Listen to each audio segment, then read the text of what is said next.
చీకట్లు ఎందుకైతే మేము ఉన్నాం ఇక్కడ తెలంగాణలో, మేము వెళ్తాం, మేము తెస్తాం, ఈడ ఉంది ఆడుందని చెప్పలేకపోయారు. హ్మ్. కేసీఆర్ గారు తెల్లవారి మళ్ళీ దానికి సరైన ఆన్సర్ ఇస్తూ తెలంగాణ ప్రజలకు ధైర్యం ఇస్తూ, ఏం భయపడే పని లేదు, హ్మ్. తెలంగాణ రాష్ట్రం వచ్చిన తర్వాత మనకే బోలెడు ఉన్నాయి, బొగ్గు నీళ్ళు ఉత్పత్తి చేసుకోవచ్చు, హ్మ్.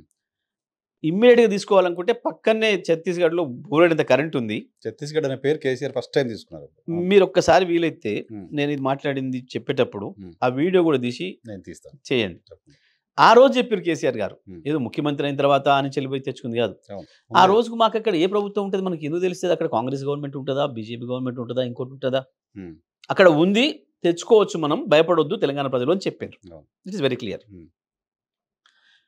ఈ లైన్ అయితే ఏదైతే ఇక ప్రారంభమైందో వెంటనే మనం అర్జెంటుగా కొనాలి లేకపోతే దెబ్బతింటాం. ఎందుకంటే అప్పటికే చంద్రబాబు నాయుడు కుట్రలు తీవ్రంగా మొదలైనాయి మన మీద, హ్మ్. విద్యుత్ విషయంలోనే ప్రత్యేకంగా. హ్మ్. ఆయనకు కూడా కిరణ్ లాగానే విద్యుత్ విషయంలో తెలంగాణను ఉక్కిరిబిక్కిరి చేసి తెలంగాణను చీకట్లోకి నెట్టి, హ్మ్. మనకు మన తెలంగాణే వద్దు, మళ్ళీ ఆంధ్రప్రదేశ్లో కలుద్దాము అని అనిపిద్దామన్న ఒక కుట్రలో ఉన్నాడు ఇంకా చంద్రబాబు నాయుడు, ఇంకా కలల్లో ఉన్నాడు. హ్మ్. అందుకే ఖమ్మం జిల్లాలో 7 మండలాలు తీసుకున్నాడు. 7 మండలాల మట్టి దుమ్ము ఏది లేదు. హ్మ్.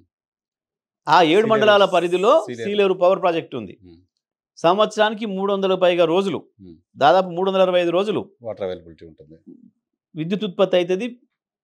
అతి తక్కువ ఖర్చుతోనే, అసలు వాస్తవం చెప్పాలంటే ఖర్చే లేకుండా, ఓకే. ఉద్యోగస్తుల ఖర్చు తప్ప ఇంకేం లేదు. హ్మ్. హ్మ్. దాని మీద కుట్ర చేసి ఆనాడు మోడీతోని మాట్లాడి ఆ 7 మండలాలు తీసుకున్నాడు. ఒకటే తీసుకుంటే అనుమానం వస్తుందని 7 తీసుకున్నాడు. హ్మ్. హ్మ్. ఆ కుట్రను మొన్న ఆయనే చెప్పిండు. చాలాసార్లు చెప్తున్నారు ఇప్పుడు సక్సెస్గా చెప్తున్నారు దాన్ని. మొన్న మొదటి సమావేశంలో, ఆయన ఎల్పీ సమావేశంలో, ఎన్డీఏ సమావేశంలో చెప్తున్నారు. గతంలో నేను ఆ 7 మండలాలు ఇస్తేనే నేను ప్రమాణ అవును. స్వీకారం చేస్తా, లేకపోతే చేయను అని మోడీకి చెప్పిన అనమాట. ఆ హ్మ్. కుట్రను ఆయన మొన్న బయటపెట్టిండు. హ్మ్. ఇక మనకి ఇవ్వాల్సిన కరెంటు, మనకి ఏదైతే చట్ట ప్రకారం రిఆర్గనైజేషన్ యాక్ట్ ప్రకారం 53.96% మనకి ఇవ్వాలన్న విద్యుత్ అక్కడి నుంచి ఆంధ్రప్రదేశ్ రాష్ట్రం నుంచి, హ్మ్. అది మొత్తం ఎగ్గొచ్చిండు. ఇవ్వలా అసలు. ఒక్క యూనిట్ కూడా. ఓ. హ్మ్. ఇంకొకటి, అక్కడి నుంచి వేరే ప్రైవేట్ వాళ్ళ దగ్గర, హిందూజా వాళ్ళ దగ్గర, ఇతర వాళ్ళ దగ్గర విద్యుత్ ఉండే, సరే అదన్నా కొందాము అని చెప్పి కేసీఆర్ గారు వాళ్ళని సంప్రదిస్తే వాళ్ళని పిలిచి భయపెట్టాడు, తెలంగాణకు కరెంట్ ఇవ్వద్దు, మీరు అమ్మొద్దు ఓ. అని చెప్పి. హ్మ్. హ్మ్. ఇవన్నీ జరుగుతూనే వాళ్ళ పార్టీ అసెంబ్లీలో మన శాసనసభ ప్రారంభమైన 3వ రోజే హ్మ్.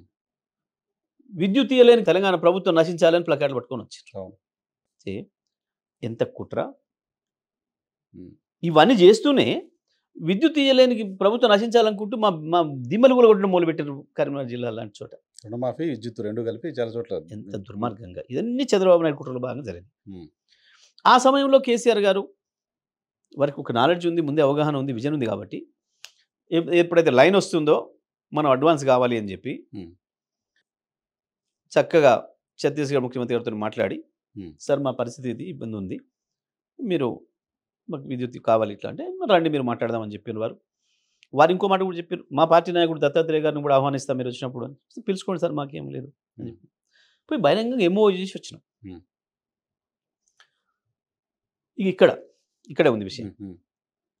వీళ్ళు మాట్లాడే దొంగలు, తెలంగాణ ద్రోహులు ఈ మాటలు మాట్లాడేటోళ్ళు. ఇవాళ కరెంట్ తెలంగాణకు ఛత్తీస్గఢ్ విద్యుత్తును తెచ్చిన దాని మీద, పీజీసీఎల్ లైన్ మాట్లాడిన దాని మీద మాట్లాడడం అంటే, వ్యతిరేకంగా మాట్లాడడం అంటే పచ్చి తెలంగాణ ద్రోహుల మాట తప్ప, అది చంద్రబాబు నాయుడు గారి ఇన్స్ట్రక్షన్స్కో లేదా ప్రైవేట్ ఉత్పత్తిదారుల మద్దతుకో మాట్లాడేది తప్ప ఇంకొకటి కాదు. తెలంగాణ ప్రజల పట్ల సోయినుడు ఎవడు కూడా మాట్లాడకూడదు ఈ మాటలు.